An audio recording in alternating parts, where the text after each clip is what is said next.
साय भवनाशाय श्रीशाय गुणराशये हृद्याय शुद्धविद्याय मध्वाय च नमो नमः।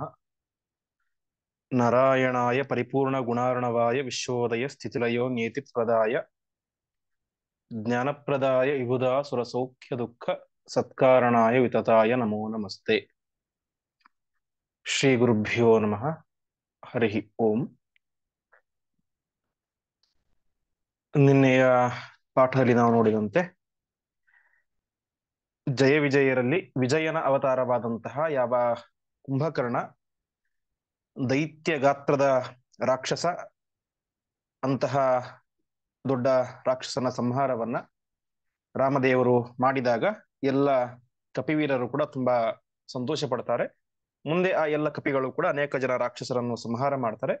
ಆ ರಾಕ್ಷಸರು ಎಲ್ಲರೂ ಕೂಡ ಹೋಗಿ ರಾವಣನ ಹತ್ರ ಹೇಳ್ತಾರೆ, ನಿನ್ನ ಪ್ರೀತಿಯ ತಮ್ಮನಾದಂತಹ ಕುಂಭಕರ್ಣ ಸತ್ತು ಹೋದ ಅಂತ.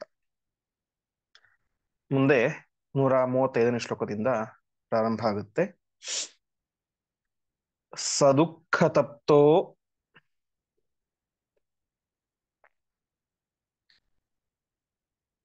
ನಿಪಪಾತ ಮೂರ್ಛಿತೋ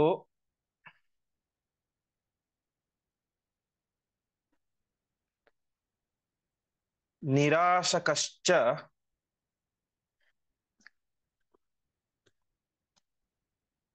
ಅಭವದಾತ್ಮಜೀವಿತೆ.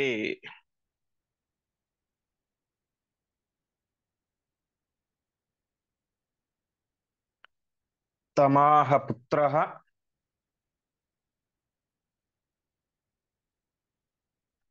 ತ್ರಿದಶೇಷ ಶತ್ರುಃ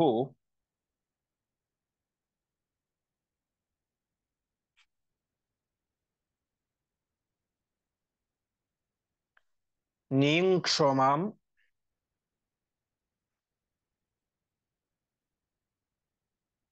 ಶತ್ರುವಧಾಯ ಮಾಚಿರಂ.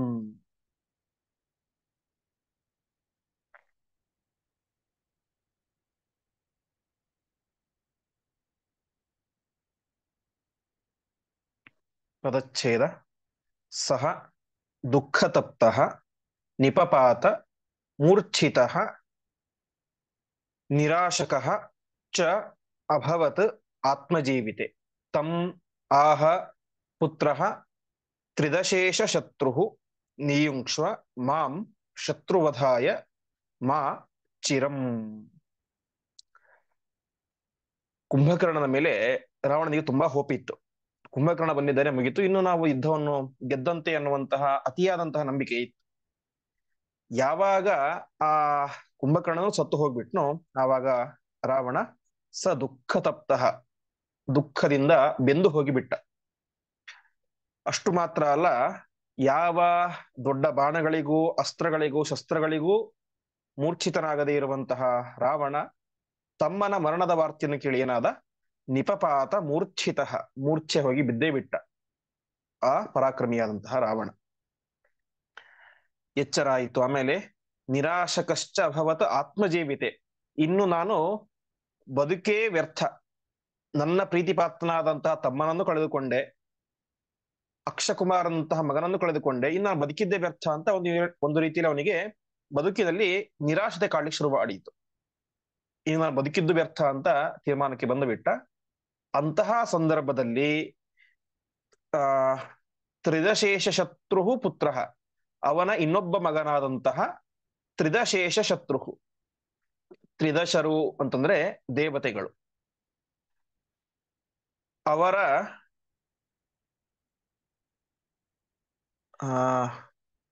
ತ್ರಿದಶರು ಅಂದ್ರೆ ದೇವತೆಗಳು. ಅವರಿಗೆ ತ್ರಿದಶ ಅಂತ ಹೆಸರು ಯಾಕು ಅಂತಂದ್ರೆ,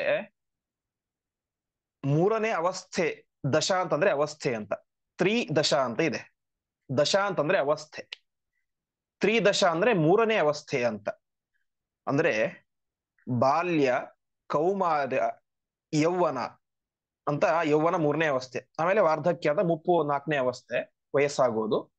ಯೌವನ ಅನ್ನೋದು ಮೂರನೇ ಅವಸ್ಥೆ, ಬಾಲ್ಯ, ಕೌಮಾರ್ಯ, ಯೌವನ ಅಂತ. ಈ ದೇವತೆಗಳಿಗೆ ಯಾವಾಗಲೂ ಕೂಡ ಮೂರನೇ ಅವಸ್ಥೆ ಇರುತ್ತೆ ಅಂತೆ.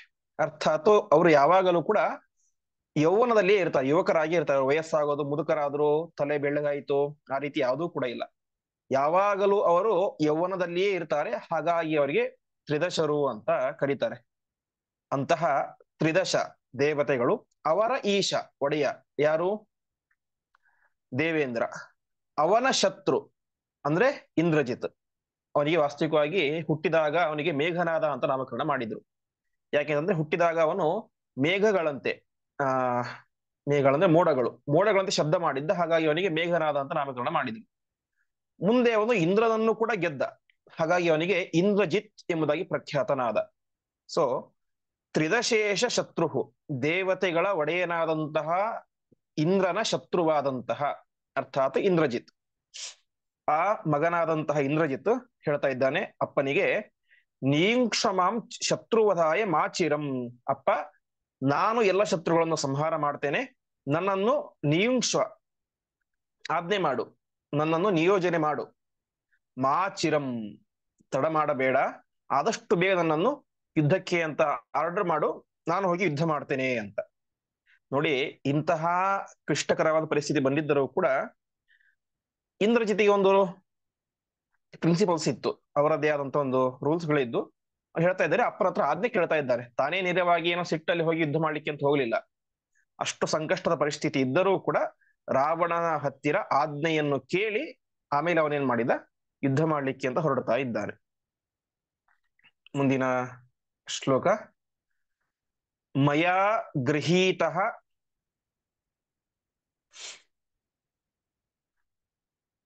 ತ್ರಿದಶೇಶ್ವರ ಪುರ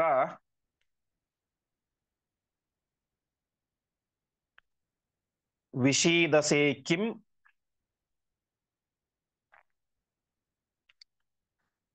ನರರಾಜಪುತ್ರತಃ.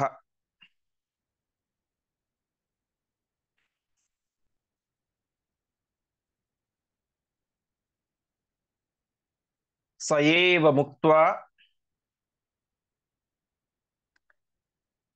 ಪ್ರಜುಹಾವ ಪಾವಕಂ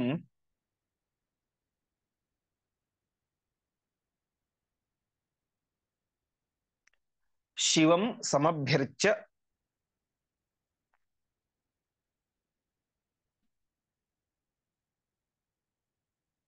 ಸಮಾರುಹದ್ರಥಂ.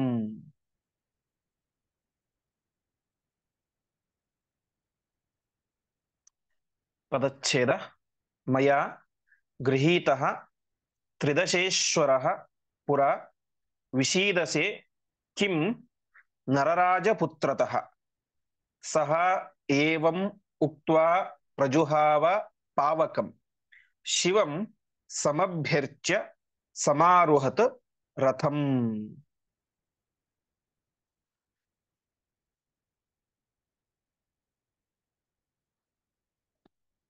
ಅವನು ಹೇಳ್ತಾ ಇದ್ದಾನೆ ಇಂದ್ರಜಿತ್, ನಾನೆಂಥವನು ಅಂತ.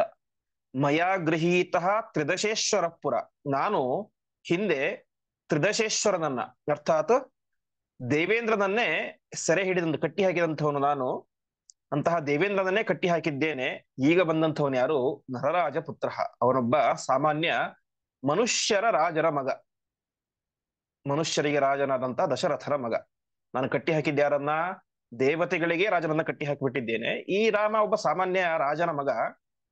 ಹಾಗಾಗಿ ವಿಷೀದಸೆ ಕಿಂ, ಯಾಕೆ ನೀನಿಷ್ಟು ದುಃಖ ಪಡ್ತಾ ಇದ್ದೀಯಾ, ಗಾಬರಿ ಆಗ್ತಾ ಇದ್ದೀಯಾ? ನೀನೇನು ಚಿಂತೆ ಮಾಡಬೇಡ, ನಾನು ಅವನನ್ನು ಸಂಹಾರ ಮಾಡ್ತೇನೆ ಅಂತ ಹೇಳ್ತಾನೆ. ಈ ರೀತಿಯಾಗಿ ಏವಂ ಮುಕ್ತ, ಈ ರೀತಿಯಾಗಿ ಹೇಳಿದಂತಹ ಆ ಇಂದ್ರಜಿತ್ ವಿಶೇಷವಾಗಿ ಪ್ರಜುಹಾವ ಪಾವಕಂ. ಪಾವಕ ಅಂತಂದ್ರೆ ಅಗ್ನಿ. ಅಗ್ನಿಯಲ್ಲಿ ಪ್ರಜುಹಾವ ಹೋಮ ಮಾಡ್ತಾ ಇದ್ದಾನೆ. ಅದರಲ್ಲಿ ವಿಶೇಷವಾಗಿ ಶಿವಂ ಸಮಭ್ಯರ್ಚ್ಯ, ರುದ್ರದೇವರನ್ನು ಕುರಿತು ವಿಶೇಷವಾಗಿ ಹೋಮವನ್ನು ಮಾಡಿ ರಥಂ ಆರುಹತ್, ರಥಂ ಸಮಾರುಹತ್, ರಥವನ್ನು ಏರಿದ ಅಂತ ಹೇಳ್ತಾ ಇದ್ದಾರೆ. ವಾಸ್ತವಿಕವಾಗಿ ಈ ವಿಚಾರದ ಬಗ್ಗೆ ವಾಲ್ಮೀಕಿ ರಾಮಾಯಣದಲ್ಲಿ ವಿಸ್ತಾರವಾಗಿ ಹೇಳ್ತಾರೆ. ಅವನು ಯಾವ ಯಾವ ವಸ್ತ್ರವನ್ನು ಉಟ್ಕೊಂಡಿದ್ದ, ಏನೇನೆಲ್ಲ ಮಾಡಿದ ಅಂತ. ಇಲ್ಲಿ ಸಂಕ್ಷಿಪ್ತವಾಗಿ ಆಚಾರ್ಯ ಹೇಳಿದ್ದಾರೆ. ವಿಶೇಷವಾಗಿ ಅವನು ಮಾಡಿದ್ದು ಆಭಿಚಾರ ಹೋಮ ಅಂತ, ಅಂದ್ರೆ ತಾಮಸ ಒಂದು ಹೋಮ, ಅದಕ್ಕೆ ಆಭಿಚಾರ ಹೋಮ ಅಂತ ಹೆಸರು. ಅದು ಮಾಡಿದ್ದೆಲ್ಲಿ ಅಂತಂದ್ರೆ ನಿಕುಂಬಿಲ ಅಂತ ಒಂದು ಗುಹೆ ಇತ್ತು. ಆ ನಿಕುಂಬಿಲ ಎನ್ನುವಂತಹ ಗುಹೆಯಲ್ಲಿ ಹೋಗಿ ರುದ್ರದೇವರನ್ನು ವಿಶೇಷವಾಗಿ ಹೋಮವನ್ನು ಮಾಡ್ತಾ ಇದ್ದಾನೆ. ಅದರಲ್ಲಿ ಆ ಸಾಮಾನ್ಯವಾಗಿ ಹೋಮ ಅಂತಂದ್ರೆ ಅವಶ್ಯವಾಗಿ ಬೇಕಾದದ್ದು ದರ್ಭೆಗಳು. ದರ್ಭೆಗಳಿಲ್ಲದೆ ಹೋಮ ಮಾಡ್ಲಿಕ್ಕೆ ಸಾಧ್ಯವೇ ಇಲ್ಲ. ಅಲ್ಲಿ ಪರಿಸ್ತರಣೆ ಅಂತ ಹಾಕಬೇಕು, ಅನೇಕ ರೀತಿಯಂತ ಆ ದರ್ಭೆಗಳು ಬೇಕೇ ಬೇಕು.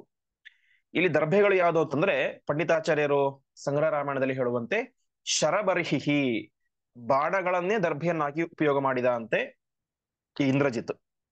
ಶೋಣವಾಸಾಹ, ಕೆಂಪು ಬಣ್ಣದ ವಸ್ತ್ರ ಉಟ್ಕೊಂಡಿದ್ದಾನೆ. ವನ್ಹು ವೈಭೀತಿಕೇದ್ನವಾನ್ ಅಂತ ವಿಭೀಷಕ ಎನ್ನುವಂತಹ ಒಂದು ಮರದ ಸಮಿತ್ತನ್ನ ಹಾಕ್ತಾ ಇದ್ದಾನೆ.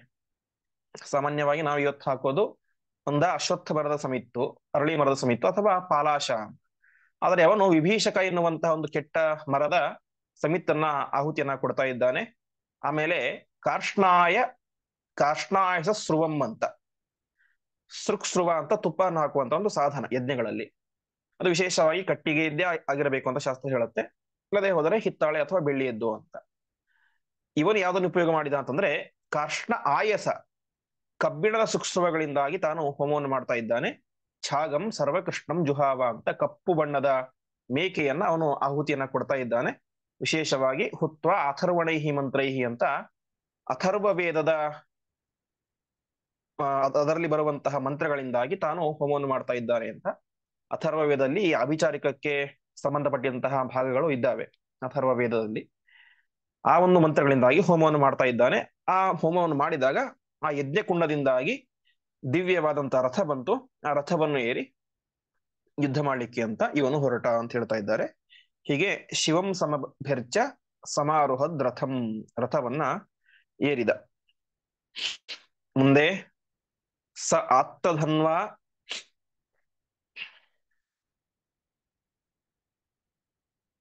ಸಶರೋ ರಥೇನ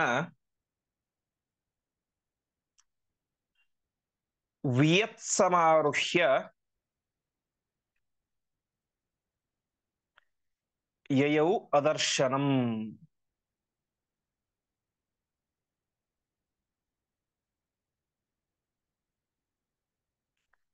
ಸ ನಾಗಪಾಶೈಃ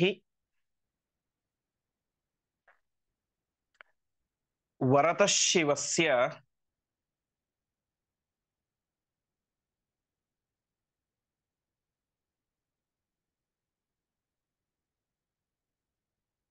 ಬಬಂಧ ಸರ್ವಾನ್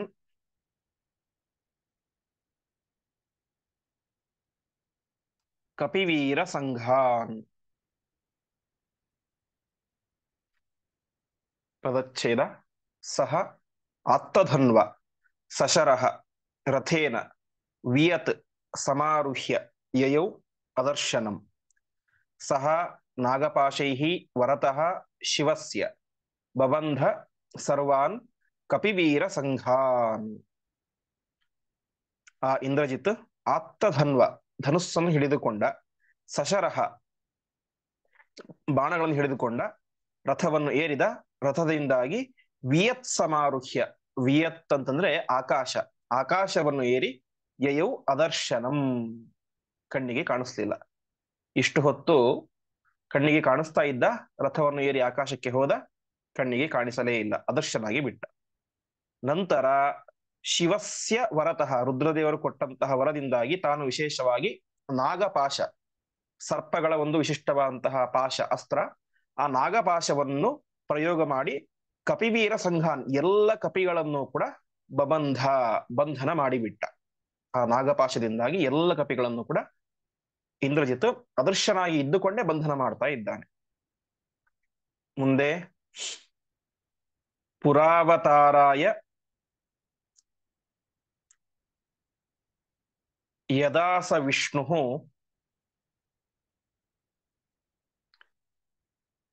ದಿದೇಶ ಸರ್ವಾನ್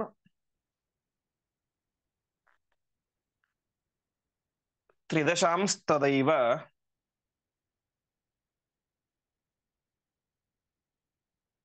ಮಮಾಪಿ ಸೇವಾ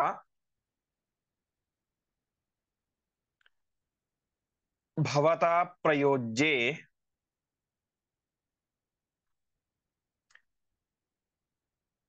ಇತ್ತೇವಂ ಗರುತ್ಮಾನ್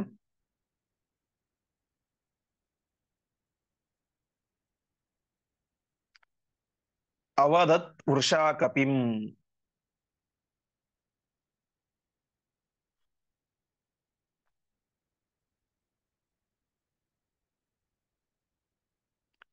ತಮಾಹ ವಿಷ್ಣು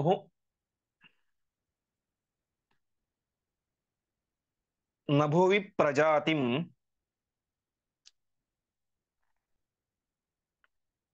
ಉಪೈಃ ಸೇವಾಂ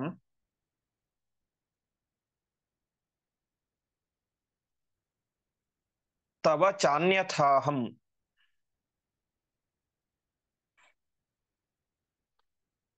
ಆದಾಸ್ಯ ಏವಾತ್ರ ಯಥಾ ಯಶಃ ಸ್ಯಾತ್ ಧರ್ಮಶ್ಚ ಕರ್ತವ್ಯ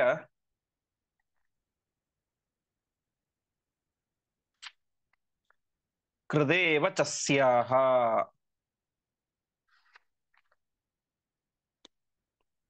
ಪದಚ್ಛೇದ. ಪುರ ಅವತಾರಾಯ ಯದಾ ಸಹ ವಿಷ್ಣುಃ ದಿದೇಶ ಸರ್ವಾನ್ ತ್ರಿದಶಾನ್ ತದಾ ಏವ ಮಮ ಅಪಿ ಸೇವಾ ಭವತಾ ಪ್ರಯೋಜ್ಯ ಇತಿ ಏವಂ ಗರುತ್ಮಾನ್ ಅವದತ್ ವೃಷಾಕಪಿಂ. ತಂ ಆಹ ವಿಷ್ಣುಃ ನ ಭುವಿ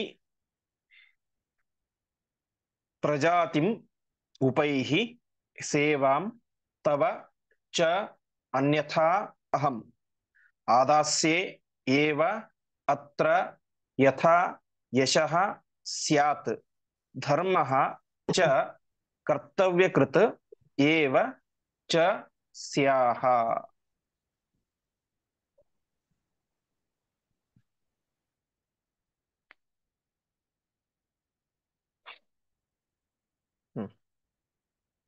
ಈ ಸಂದರ್ಭದಲ್ಲಿ ಇನ್ನೊಂದು ವಿಶಿಷ್ಟವಾದಂತಹ ವಿಚಾರವನ್ನು ಆಚಾರ್ಯರು ಇಲ್ಲಿ ತಿಳಿಸ್ತಾ ಇದ್ದಾರೆ.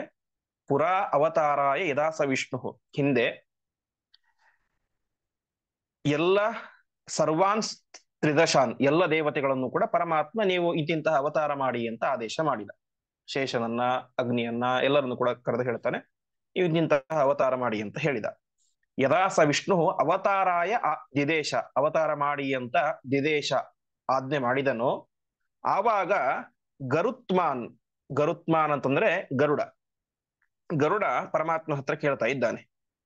ಪರಮಾತ್ಮ ಮಮಾಪಿ ಸೇವಾ ಭವತಾ ಪ್ರಯೋಜ್ಯ, ನನಗೂ ಕೂಡ ಮಮಾಪಿ ನನಗೂ ಕೂಡ ನಿನ್ನ ಸೇವೆಯ ಭಾಗ್ಯವನ್ನ ಕೊಡು ಅಂತ ಕೇಳಿದ ಎಂಬುದಾಗಿ ಗರುತ್ಮಾನ್ ವೃಷಾಕಪಿಂ ಅವದತ್. ವೃಷಾಕಪಿ ಅಂದ್ರೆ ಪರಮಾತ್ಮನನ್ನ ಗರುತ್ಮಾನ್ ಗರುಡ ಈ ರೀತಿಯಾಗಿ ಅವದತ್ ಹೇಳಿದ.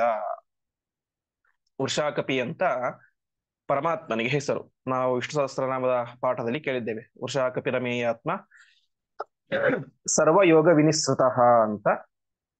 ವೃಷಾಕಪಿ ಅಂತಂದ್ರೆ, ವೃಷಾ ಅಂತಂದ್ರೆ ಧರ್ಮ, ಉಷಾ ಅಂದ್ರೆ ಧರ್ಮ, ಅದರಿಂದ ಕಂ ಅಂದ್ರೆ ಭೂಮಿಯನ್ನ, ಪಿಹಿ ರಕ್ಷಣೆ ಮಾಡುವವನು, ಪಾಲಯತಿ ರಕ್ಷಣೆ ಮಾಡುವವನು ಅಂತ. ಹೀಗೆ ಅನೇಕ ಅರ್ಥಗಳಿದ್ದಾವೆ. ಉಷಾಕಪಿ ಅಂತಂದ್ರೆ ಪರಮಾತ್ಮನ ಒಂದು ಹೆಸರು, ವಿಷ್ಣು ಸಹಸ್ರನಾಮದಲ್ಲಿ ಬರುವಂತಹ ಹೆಸರು. ಧರ್ಮದಿಂದ ಭೂಮಿಯನ್ನ ರಕ್ಷಣೆಯನ್ನು ಮಾಡುವಂಥವನು ಮತ್ತು ಬೇಡಿದ್ದನ್ನ ವರ್ಷತಿ ಕೊಡುವಂಥವನು, ಮಳೆ ಸುರಿಸುವಂಥವನು ಅಂತ. ಹೀಗೆ ಪರಮಾತ್ಮನನ್ನ ಕೇಳ್ಕೊಳ್ತಾನೆ ಗರುಡ, ನನಗೂ ನಿನ್ನ ಸೇವೆ ಮಾಡ್ಲಿಕ್ಕೆ ಒಂದಿಷ್ಟು ಚಾನ್ಸ್ ಕೊಡು ಅಂತ. ಆವಾಗ ಪರಮಾತ್ಮ ಹೇಳ್ತಾ ಇದ್ದಾನೆ, ವಿಷ್ಣು ತಮ್ ಆಹ, ಪರಮಾತ್ಮ ಗರುಡನಿಗೆ ಹೇಳ್ತಾ ಇದ್ದಾನೆ, ನಭುವಿ ಪ್ರಜಾತಿಂ ಉಪೈಹಿ, ನೀನು ಭುವಿ ಭೂಮಿಯಲ್ಲಿ ಪ್ರಜಾತಿಂ ಅವತಾರವನ್ನು ನ ಉಪೈಹಿ ಮಾಡಬೇಡ, ನೀನು ಭೂಮಿಯಲ್ಲಿ ಅವತಾರ ಮಾಡಬೇಡ. ಆದರೆ ನಿನ್ನ ಸೇವೆಯನ್ನು ನಾನು ಅನ್ಯಥಾ ಆದಾಸ್ಯೆ, ಬೇರೊಂದು ರೀತಿಯಲ್ಲಿ ನಾನು ಸ್ವೀಕಾರ ಮಾಡ್ತೇನೆ. ಉಳಿದ ಎಲ್ಲ ದೇವತೆಗಳ ಸೇವೆಯನ್ನು ನಾನು ಭೂಮಿಯಲ್ಲಿ ಅವತಾರ ಮಾಡಿ ಆ ಅವತಾರ ರೂಪದ ಮೂಲಕ ನಾನು ಸ್ವೀಕಾರ ಮಾಡ್ತೇನೆ. ನಿನ್ನ ಸೇವೆಯನ್ನು ಮಾತ್ರ ನಾನು ಬೇರೆ ರೀತಿ ಸ್ವೀಕಾರ ಮಾಡ್ತೇನೆ ಅಂತ ಹೇಳ್ತಾರೆ. ಅದರಿಂದಾಗಿ ನಿನಗೆ ಏನಾಗುತ್ತೆ, ಯಶಃ ಸ್ಯಾತ್, ಕೀರ್ತಿಯೂ ಸಿಗುತ್ತೆ, ಧರ್ಮ ಸ್ಯಾತ್, ಪುಣ್ಯವೂ ಬರುತ್ತೆ, ಕರ್ತವ್ಯ ಕೃದೇವಚ್ಚ ಸ್ಯಾಹ, ನೀನು ಕರ್ತವ್ಯವನ್ನು ಮಾಡಿದ ರೀತಿಯೂ ಆಗುತ್ತೆ. ಒಟ್ಟಿನಲ್ಲಿ ನೀನು ಅವತಾರ ಮಾಡಬೇಡ ಭೂಮಿಯಲ್ಲಿ, ಆದ್ರೆ ನಿನ್ನ ಸೇವೆಯನ್ನ ನಾನು ಸ್ವೀಕಾರ ಮಾಡೇ ಮಾಡ್ತೇನೆ, ಅದರಿಂದ ನಿನಗೂ ಪುಣ್ಯವೂ ಬರುತ್ತೆ, ಕೀರ್ತಿಯೂ ಬರುತ್ತೆ, ನಿನ್ನ ಕರ್ತವ್ಯವನ್ನ ಮಾಡಿದ ರೀತಿಯಲ್ಲೂ ಆಗುತ್ತೆ ಎಂಬುದಾಗಿ ಪರಮಾತ್ಮ ಹಿಂದೆ ಗರುಡನಿಗೆ ಹೇಳಿದ್ದ. ಏನು ಅದು ಅಂತಂದ್ರೆ ಮುಂದಿನ ಶ್ಲೋಕದಲ್ಲಿ ತಿಳಿಸ್ತಾ ಇದ್ದಾರೆ. ಇನ್ನ ಕರ್ತ ಏನು ಅಂತಂದ್ರೆ ವರೇಣ ಶರ್ವಸ್ಯ ಹಿ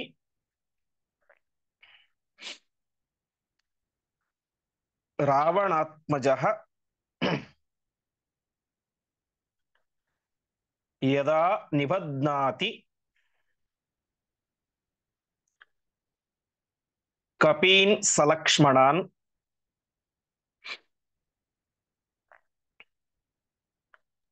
ಉರಂಗಪಾಶೇನ ತದಾ ತ್ವಮೇವ ಸಮೇತ್ಯ ಸರ್ವಾನಪಿ ಮೋಚಯಸ್ವ.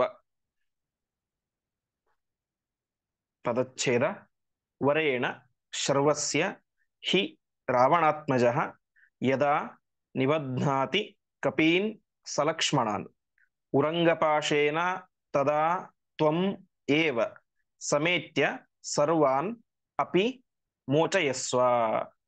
ನಾನು ಯಾವಾಗ ನಿನ್ನ ಸೇವೆ ಸ್ವೀಕಾರ ಮಾಡ್ತೀನಿ ಅಂತಂದ್ರೆ ರಾವಣಾತ್ಮಜಃ ರಾವಣನ ಮಗನಾದಂತಹ ಇಂದ್ರಜಿತ್ ಶರ್ವಸ್ಯ ವರೇಣ ರುದ್ರದೇವರ ವರದಿಂದ ಸಲಕ್ಷ್ಮಣಾನ್ ಕಪಿನ್ ಲಕ್ಷ್ಮಣನೇ ಮೊದಲಾದ ಲಕ್ಷ್ಮಣನನ್ನು ಮತ್ತು ಎಲ್ಲ ಕಪಿಗಳನ್ನು ಯಾವಾಗ ಉರಂಗಪಾಶೇನ ಸರ್ಪಾಸ್ತ್ರದಿಂದ ನಾಗಪಾಶದಿಂದ ಲಕ್ಷ್ಮಣನನ್ನ ಮತ್ತು ಎಲ್ಲ ಕಪಿಗಳನ್ನ ಬಂಧನ ಮಾಡ್ತಾನೋ ಆವಾಗ ತ್ವಮೇವ ಸಮೇತ್ಯ ನೀನೇ ನೇರವಾಗಿ ಬಂದು ಸರ್ವಾನಪಿ ಮೋಚಯಸ್ವ ಎಲ್ಲರನ್ನೂ ಕೂಡ ನಾಗಪಾಶದಿಂದಾಗಿ ಬಿಡುಗಡೆ ಮಾಡು. ಇದೇ ನೀನು ನನಗೆ ಮಾಡುವಂತಹ ಸೇವೆ ಅಂತ ರಾಮದೇವರು ಹೇಳಿರ್ತಾರೆ. ಸಹಜವಾಗಿ ಗರುಡ ಸರ್ಪಗಳಿಗೆ ಶತ್ರು. ಗರುಡನನ್ನು ಕಂಡ್ರೆ ಸರ್ಪಗಳು ಓಡಿ ಹೋಗ್ತವೆ. ಹಾಗಾಗಿ ಈ ಒಂದು ಕೆಲಸವನ್ನ ಪರಮಾತ್ಮ ಗರುಡನಿಗೆ ಆಜ್ಞೆ ಮಾಡಿರ್ತಾನೆ. ಹಾಗಾದರೆ ಲಕ್ಷ್ಮಣನಿಗೆ ಸಾಮರ್ಥ್ಯ ಇಲ್ವಾ? ಹನುಮಂತನಿಗೆ ಸಾಮರ್ಥ್ಯ ಇಲ್ವಾ? ಅವರಲ್ಲೇ ಇದ್ರು, ಯುದ್ಧರಂಗದಲ್ಲೇ ಇದ್ರು. ಅದಕ್ಕೋಸ್ಕರ ಗರುಡ ಯಾಕೆ ಬರಬೇಕಾಗಿತ್ತು ಅಂತ ಹೇಳಿದ್ರೆ ಅದಕ್ಕೆ ಉತ್ತರವನ್ನು ರಾಮ ಕೊಡ್ತಾ ಇದ್ದಾನೆ, ಪರಮಾತ್ಮ ಕೊಡ್ತಾ ಇದ್ದಾನೆ. ಅಹಂ ಸಮರ್ಥೋಪಿ ಸ ಲಕ್ಷ್ಮಣಶ್ಚ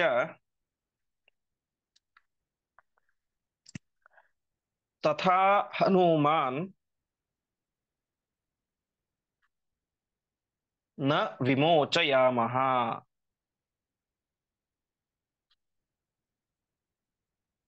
ತವ ಪ್ರಿಯಾರ್ಥಂ ಗರುಡೈಷ ಏವ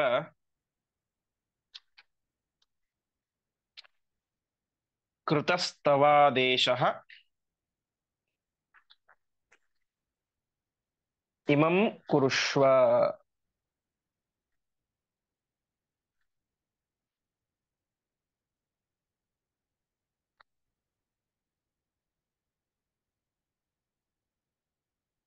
ರಾಮದೇವರು ಹೇಳ್ತಾ ಇದ್ದಾರೆ, ಅಹಂ ಸಮರ್ಥ, ಸ್ವತಃ ನನಗೇನೆ ಆ ಒಂದು ನಾಗಪಾಶವನ್ನು ಬಿಡಿಸಲಿಕ್ಕೆ ಸಾಮರ್ಥ್ಯ ಇದೆ. ಇನ್ನು ಸಹ ಲಕ್ಷ್ಮಣ, ಆ ಲಕ್ಷ್ಮಣನಿಗೂ ಯಾರು ಬಂಧನಕ್ಕೆ ಒಳಗಾಗಿದ್ದಾನೋ ಆ ಲಕ್ಷ್ಮಣನಿಗೂ ಅದನ್ನು ಬಿಡಿಸಿಕೊಳ್ಳುವಂತ ಸಾಮರ್ಥ್ಯ ಇದೆ. ಇನ್ನು ಹನುಮಾಂಚ, ಹನುಮಂತನಿಗೂ ಕೂಡ ಅದನ್ನು ಬಿಡಿಸುವಂತ ಸಾಮರ್ಥ್ಯ ಇದೆ. ಒಟ್ಟಿನಲ್ಲಿ 3 ಜನರಿಗೆ, ನನಗೆ, ಹನುಮಂತನಿಗೆ, ಲಕ್ಷ್ಮಣನಿಗೆ ಆ ನಾಗಪಾಶವನ್ನು ಬಿಡಿಸುವಂತ ಸಾಮರ್ಥ್ಯ ಇದೆ. ಆದರೆ ನ ವಿಮೋಚಯಾಮಃ, ನಾವು ಅದನ್ನು ಬಿಡಿಸೋದಿಲ್ಲ. ಯಾಕೆ? ತವ ಪ್ರಿಯಾರ್ಥ, ನಿನಗೆ ಸಂತೋಷ ಆಗಬೇಕು. ನೀನು ಅಲ್ಲಿ ಬಂದು ಆ ನಾಗಪಾಶವನ್ನು ಬಿಡಿಸಿ ನಾನು ಒಂದು ಸೇವೆಯನ್ನ ರಾಮದೇವರಿಗೆ ಮಾಡಿದ್ದೇನೆ ಎನ್ನುವಂತ ಸಂತೋಷ, ಕೃತಜ್ಞತಾ ಭಾವನೆ, ಒಂದು ಸಾರ್ಥಕ್ಯದ ಭಾವನೆ ನಿನಗೆ ಬರಬೇಕು. ಅದಕ್ಕೋಸ್ಕರ ಏನ್ ಮಾಡೋದಿಲ್ಲ, ನಮಗೆ ಆ ಸಾಮರ್ಥ್ಯ ಇದ್ದರೂ ಕೂಡ ನಾವು ಅದನ್ನು ಬಿಡಿಸೋದಿಲ್ಲ.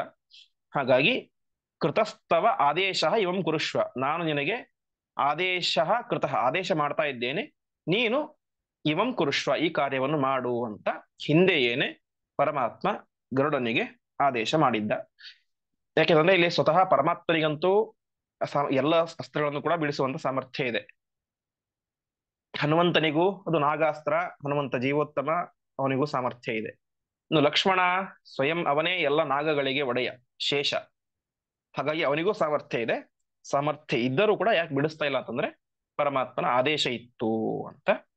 ಹಾಗಾಗಿ ಗರುಡನಿಗೆ ಈ ರೀತಿಯಾದ ಮಾತನ್ನು ಕೊಟ್ಟಿದ್ದ. ತದೇತದುಕ್ತಂ ಹಿ ಪುರಾತ್ಮನಾಯತ್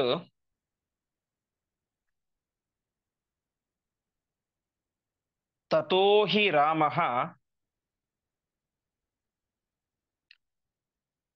ನಮುಮೋಚ ಕಂಚನ.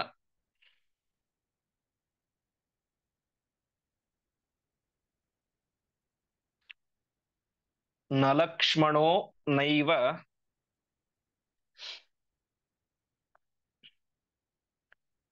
ಚ ಮಾರುತಾತ್ಮಜಃ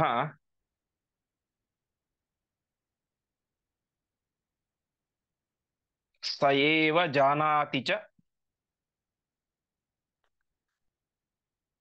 ದೇವಗುಹ್ಯಂ.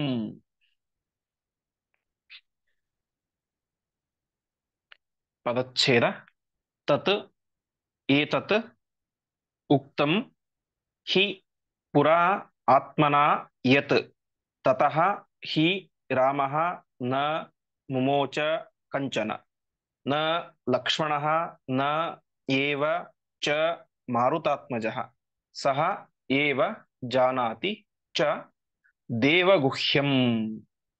ಹೀಗೆ ಹಿಂದೆ ಹಿಂದೆ ಆತ್ಮನಾ ಯತ್ ಉಕ್ತಂ ಅಂದ್ರೆ ರಾಮದೇವರು ಹೀಗೆ ಹೇಳಿದ್ರು, ಪರಮಾತ್ಮನೇ ಹೀಗೆ ಹೇಳಿದ್ದ. ಹಾಗಾಗಿ ರಾಮದೇವರು ಏನ್ ಮಾಡಲಿಲ್ಲ, ತಥೋ ಹಿ ರಾಮಃ, ಹಾಗಾಗಿ ರಾಮದೇವರು ಕಂಚನ ನಮೋಮೋಚ, ಕಂಚನ ಅಂದ್ರೆ ಯಾರನ್ನು ಕೂಡ ಅವರು ಬಿಡಿಸಲಿಲ್ಲ, ನಾಗಪಾಶದಿಂದಾಗಿ ಬಿಡುಗಡೆಗೊಳಿಸಲಿಲ್ಲ. ನ ಲಕ್ಷ್ಮಣ, ಲಕ್ಷ್ಮಣನು ಬಿಡಿಸಲಿಲ್ಲ. ನೈವಚ ಮಾರುತಾತ್ಮಜ, ಹನುಮಂತ ದೇವರು ಕೂಡ ಬಿಡಿಸಲಿಲ್ಲ. ಯಾಕೆ ಅಂತಂದ್ರೆ ಸ ಏವ ಜಾನಾತಿ ಚ ದೇವಗುಖ್ಯಂ, ದೇವ ರಹಸ್ಯ, ಇದು ಒಂದು ರಹಸ್ಯ, ಗರುಡನೆ ಬಂದು ಬಿಡಿಸಬೇಕು ಅಂತ ಪರಮಾತ್ಮನ ಆಜ್ಞೆ, ಪರಮಾತ್ಮನ ತೀರ್ಮಾನ. ಇದನ್ನು ತಿಳಿದಂತಹ ಹನುಮಂತನು ಕೂಡ ಏನ್ ಮಾಡಲಿಲ್ಲ, ಅದನ್ನು ಬಿಡಿಸಲಿಲ್ಲ. ಮುಂದಿನ ಶ್ಲೋಕ. ಅಥೋ ನಿಬಧ್ಯಾಶು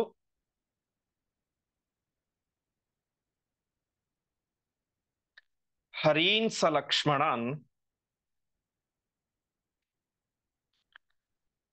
ಜಗಾಮ ರಕ್ಷಃ ಸ್ವಪಿತುಃ ಸಕಾಶಂ ನನಂದ ಚಾಸೌ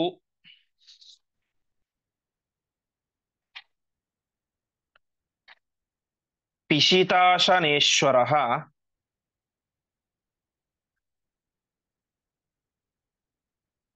ಶಶಂಸ ಪುತ್ರಂ ಚ ಕೃತಾತ್ಮಕಾರ್ಯಂ. ಪದಚ್ಛೇದ. ಅಥ ನಿಬಧ್ಯ ಆಶು ಹರೀನ್ ಸಲಕ್ಷ್ಮಣಾನ್ ಜಗಾಮ ರಕ್ಷಃ ಸ್ವಪಿತುಃ ಸಕಾಶಂ ನನಂದ ಚ ಅಸೌ ಪಿಶಿತಾಶನೇಶ್ವರಃ ಶಶಂಸ ಪುತ್ರಂ ಚ ಕೃತಾತ್ಮಕಾರ್ಯಂ.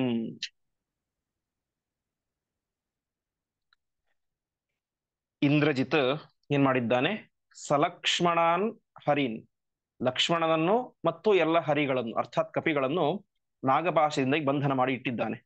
ಬಂಧನ ಮಾಡಿ ನೇರವಾಗಿ ಏನ್ ಮಾಡಿದ ಅವನು, ಸ್ವಪಿತುಃ ಸಕಾಶಂ, ತನ್ನ ತಂದೆಯ ಸಕಾಶಂ ಹತ್ತಿರ ಹೋದ. ರಾವಣನಿಗೆ ಭಾರಿ ಸಂತೋಷ ಆಗಿಬಿಡ್ತು. ಪಿಶಿತಾಶನೇಶ್ವರ ಅಂದ್ರೆ ರಾವಣ ಅಂತ.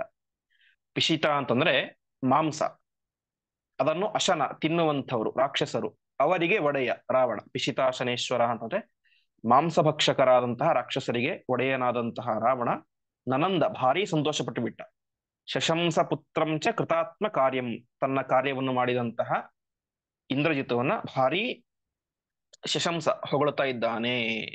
ಹೀಗೆ ನಾಗಪಾಶದಿಂದಾಗಿ ಎಲ್ಲರೂ ಕೂಡ ಹನುಮಂತ ರಾಮ ಇಬ್ಬರನ್ನು ಬಿಟ್ಟು ಇಡೀ ಕಪಿಗಳ ಸೈನ್ಯ ಮತ್ತು ಲಕ್ಷ್ಮಣ ಎಲ್ಲರೂ ಕೂಡ ಬಂಧನಕ್ಕೆ ಒಳಗಾಗಿದ್ದಾರೆ.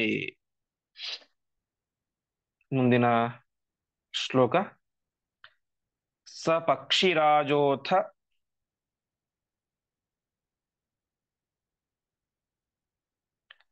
ಹರೇರ್ನಿದೇಶಂ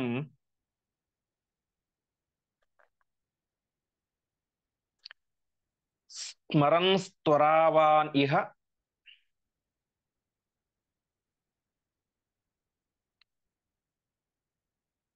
ಚಾಜಗಾಮ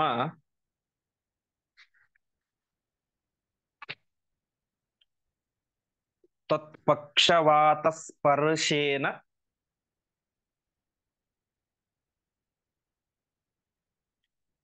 ಕೇವಲಂ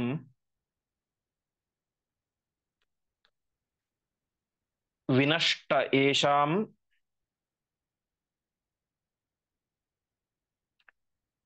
ಸೌರಂಗಬಂಧಃ.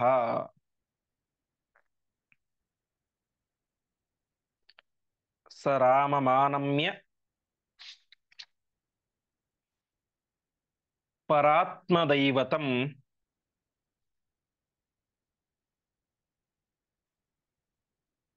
ಯಯೌ ಸುಮಾಲ್ಯ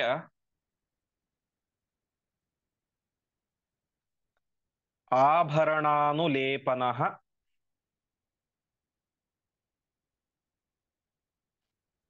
ಕಪಿಪ್ರವೀರಾಸ್ತು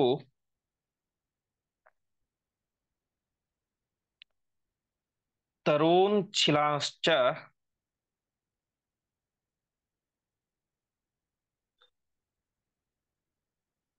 ಪ್ರಗೃಹ್ಯ ನೇದುಃ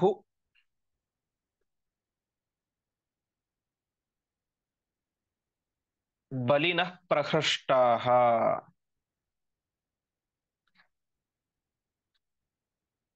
ಪದಚ್ಛೇದ.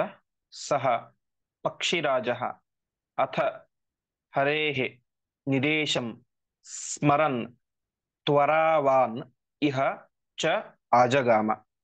ತತ್ಪಕ್ಷವಾತಸ್ಪರ್ಶೇನ ಕೇವಲಂ ವಿನಷ್ಟಃ ಯೇಷಾಂ ಸಹ ಉರಂಗಬಂಧಃ. ಸಹ ರಾಮಂ ಆನಮ್ಯ ಪರಾತ್ಮದೈವತಂ ಯಯೌ ಸುಮಾಲ್ಯಾಭರಣಾನುಲೇಪನಃ ಕಪಿಪ್ರವೀರಾಃ ತು ತರೂನ್ ಶಿಲಾಃ ಚ ಪ್ರಗೃಹ್ಯ ನೇದುಃ ಬಲಿನಃ ಪ್ರಹೃಷ್ಟಾಃ. ಆ ಸಂದರ್ಭದಲ್ಲಿ ಏನಾಯಿತು?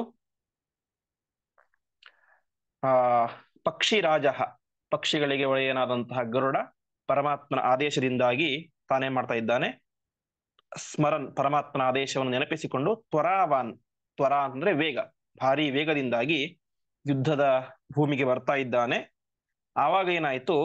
ತತ್ಪಕ್ಷವಾತ ಸ್ಪರ್ಶೇನ, ಆ ಗರುಡನ ತತ್ಪಕ್ಷ, ತತ್ ಅಂದ್ರೆ ಗರುಡನ, ಪಕ್ಷ ಅಂದ್ರೆ ರೆಕ್ಕೆಯ, ವಾತ ಅಂದ್ರೆ ಗಾಳಿಯ, ಸ್ಪರ್ಶೇನ ಸ್ಪರ್ಶದಿಂದ.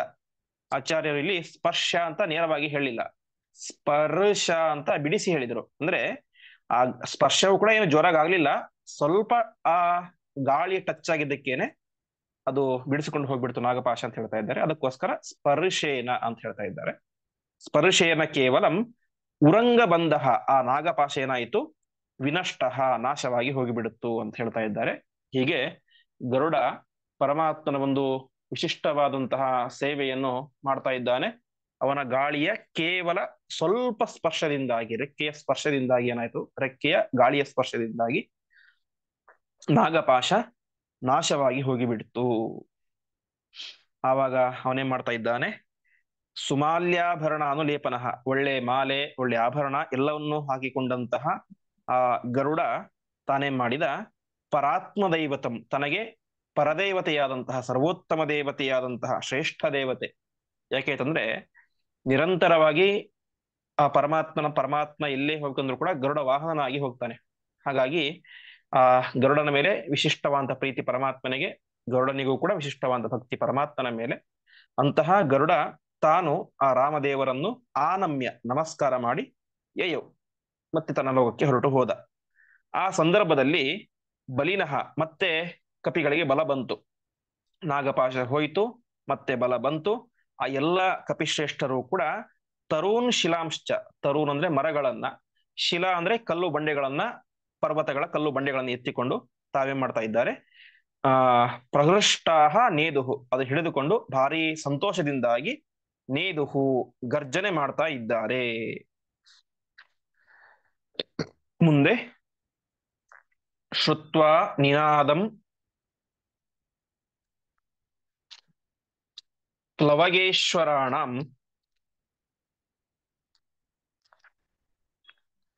ಪುನಃಸ ಪುತ್ರೋ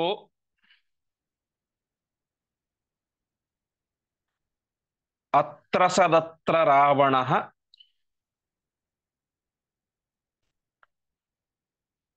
ಬಂಧಾತ್ ಅಮುಷ್ಮಾತ್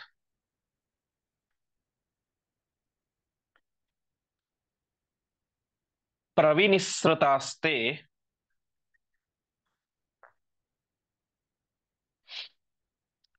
ಕಿಮತ್ರ ಕಾರ್ಯಂ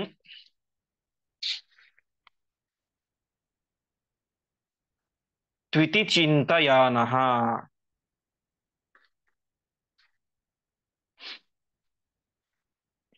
ಪದಚ್ಛೇದ. ಶ್ರುತ್ವಾ ನಿನಾದಂ ಪ್ಲವಗೇಶ್ವರಾಣಾಂ ಪುನಃ ಸಪುತ್ರಃ ಅತ್ರ ಸತ್ ಅತ್ರ ರಾವಣಃ ಬಂಧಾತ್ ಅಮುಷ್ಮಾತ್ ಪ್ರವಿನಿಸೃತಾಃ ತೇ ಕಿಂ ಅತ್ರ ಕಾರ್ಯಂ ತು ಇತಿ ಚಿಂತಯಾನಃ. ಆ ಪ್ಲವಗೇಶ್ವರರ, ಪ್ಲವಗ ಅಂತಂದ್ರೆ ಕಪಿಗಳು, ಪ್ಲವ ಅಂದ್ರೆ ಹಾರೋದು ಅಂತ, ಹಾರ್ಕೊಂಡು ಹೋಗ್ತಾರೆ, ಹಾಗಾಗಿ ಕಪಿಗಳಿಗೆ ಪ್ಲವಗ ಅಂತ ಹೆಸರು. ಆ ಕಪಿಶ್ರೇಷ್ಠರ ನಿನಾದಂ, ಆ ಗರ್ಜನೆಯನ್ನ ಸುತ್ತ ಕೇಳಿದಂತಹ ರಾವಣ ಅವನೇನ್ ಮಾಡಿದ, ಸಪುತ್ರ, ಅವನು ಮತ್ತು ಅವನ ಮಗ ಇಂದ್ರಜಿತ್ ಇಬ್ಬರು ಕೂಡ ಅತ್ರ ಸತ್, ಅತ್ರ ಸತ್ ಅಂದ್ರೆ ಹೆದರೋದು ಅಂತ, ಹೆದರಿ ಬಿಟ್ರು. ಯಾಕೆ ಅಂತಂದ್ರೆ ಅಮುಷ್ಮಾತ್ ಬಂಧಾತ್ ಪ್ರವಿನಿಸೃತ, ನಾಗಪಾಶ ಅತ್ಯಂತ ಭಯಂಕರವಾದಂತಹ ಪಾಶ ಅದು. ಅಂತಹ ಪಾಶದಿಂದ ಎಲ್ಲರೂ ಕೂಡ ಪ್ರವಿನಿಸೃತ, ಕಳಚಿಕೊಂಡು ಬಿಟ್ಟಿದ್ದಾರೆ, ಬಂಧನದಿಂದಾಗಿ ಪಾರಾಗಿ ಬಿಟ್ಟಿದ್ದಾರೆ. ಹಾಗಾಗಿ ಕಿಮತ್ರ ಕಾರ್ಯಂ, ಮುಂದೆ ನಾವು ಏನ್ ಮಾಡಬೇಕು ಅಂತ ಆ ಯಾವ ಇಂದ್ರಜಿತ್ ಮತ್ತು ರಾವಣ ಚಿಂತೆ ಮಾಡ್ತಾ ಇದ್ದಾರೆ. ಆ ಒಂದು ಗರುಡನ ಗಾಳಿಯ ಸ್ಪರ್ಶದಿಂದ ಅದು ಹೋಗಿಬಿಡ್ತು ನಾಗಪಾಶ. ಆವಾಗ ಸಹಜವಾಗಿ ರಾವಣ ಮತ್ತು ಇಂದ್ರಜಿತ್ಗೆ ಹೆದರಿಕೆ ಆಗುತ್ತೆ ಒಂದು ರೀತಿ. ಮುಂದೆ ನಾವೇನ್ ಮಾಡ್ಬೇಕು ಅಂತ ಇಬ್ಬರು ಕೂಡ ಸೇರಿಕೊಂಡು ಚಿಂತನೆ ಮಾಡ್ತಾ ಇದ್ದಾರೆ. ಇಲ್ಲಿಗೆ ಇಂದಿನ ಪಾಠ ಮುಗಿಯುತ್ತೆ. ಮತ್ತೆ ಮುಂದೆ ಪುನಃ ಇಂದ್ರಜಿತ್ ಮತ್ತೆ ಯಾಗವನ್ನು ಮಾಡಿ ಮತ್ತೆ ಇನ್ನೊಂದು ಸಲ ನಾಗಪಾಶವನ್ನ ಪ್ರಯೋಗ ಮಾಡ್ತಾನೆ. ಆವಾಗ ಹನುಮಂತ ದೇವರು ವಿಶೇಷವಾಗಿ ಗಂಧಮಾದನ ಪರ್ವತವನ್ನ ಹೊತ್ತುಕೊಂಡು ಬಂದು ತಾವು ಎಲ್ಲ ಕಪಿಗಳನ್ನು ಕೂಡ ಬದುಕಿಸ್ತಾರೆ. ಆ ರೀತಿಯಾಗಿ ಹನುಮಂತ ದೇವರ ವಿಶಿಷ್ಟವಾದಂತಹ ಪರಾಕ್ರಮವನ್ನ, ಅವರ ಮಹಿಮೆಯನ್ನು ಹೇಳುವಂತಹ ಭಾಗ ಅದು ನಾಳೆ ಪಾಠ ನಡೆಯುತ್ತೆ. ಹೇಗಿದ್ದರೂ ನಾಳೆ ಸಹಜವಾಗಿ ಹನುಮಂತ ಜಯಂತಿ, ಹನುಮಂತ ದೇವರು ಭೂಮಿಯ ಮೇಲೆ ಅವತಾರ ಮಾಡಿದಂತಹ ದಿನ. ಅಂತಹ ಪರ್ವ ಕಾಲದಲ್ಲಿ ಹನುಮಂತ ದೇವರ ವಿಶಿಷ್ಟವಾದಂತಹ ಪರಾಕ್ರಮವನ್ನ ನಾವೆಲ್ಲರೂ ಕೂಡ ನಾಳೆ ಚಿಂತನೆ ಮಾಡೋಣ ಅಂತ ಹೇಳ್ತಾ ಇಂದಿನ ಪಾಠವನ್ನ ಶ್ರೀಕೃಷ್ಣಾರ್ಪಣಮಸ್ತು. ನಮಸ್ಕಾರ.